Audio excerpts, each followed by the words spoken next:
Hey, what's going on? It's Thursday night, trucking for home, and just stopped for a minute waiting for my kettle to boil so I can make some coffee. Anyways, real interesting situation this afternoon. Almost got into an accident. Wouldn't have been my fault if I did. But I was going into Cleveland there this afternoon and coming into a construction zone, and it was 55 mile an hour speed limit. And so we passed signs. It was about 2 o'clock in the afternoon, something like that. I don't know. And passed a sign, said left lane closed, a mile ahead. Okay, pretty standard. It was posted on both sides of the highway. It was 2 lanes. And so booting along, and then come up to another sign that says left lane closed, half mile ahead. Okay, which is, normal.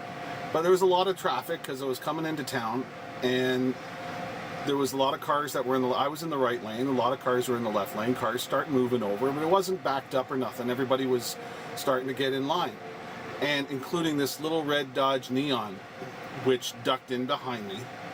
Okay, so before the cones start closing off the left lane, this Dodge Neon decides to jump back out into the left lane and starts accelerating and starts driving beside my truck. And they get more than halfway beside, like they're not up to my tractor, they're still beside the trailer. And I got Jersey barriers on my right side, so I got nowhere to go. The cones are starting to close off the left lane. Everybody's in the right lane except for this Dodge Neon who's beside my truck, beside the tractor.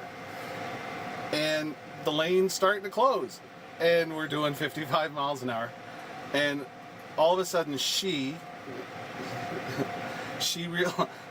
realized that she's in like no man's land. She's got nowhere to go, and she's like this far away from my trailer, that far away from my trailer, and I'm looking in my mirror and I'm watching this happening and unfolding before my eyes, and she's running out of room fast, and she pretty much locked up the brakes, came to a complete stop because she ran out of room, almost caused a chain reaction of accidents. I guess the people behind her at least realized what an absolute moron she was and how stupid she was, so they stopped and they let her in so that she could, get the heck out of there. So that happens. Well, okay, so we get through the construction zone, so I know she's behind me still. And when it opens back up again, she comes around and she gets out into the passing lane. So I have to take a look and see what stupidity looks like. And no, I don't need to look in the mirror to see that, if that's what you're thinking. Anyways, so I take a look out my window, I take a look down, and it's this woman. The scary thing about this, and this is the serious part, she had 2 small kids that were in the back seat of her car, in car seats. And she almost died. Her and her kids almost died today. That's just, I don't know how some people make it home from work every night. I really, really don't. You just can't fix stupid. That's just, there's no excuse for it. Accidents are caused by one of 3 things. Aside from mechanical failure, you're either going too fast, falling too close, or not paying attention. And if you do any one or more of those 3 things, the more that you do them, the greater degree to which you do that, the greater the likelihood is that you're going to get into an accident.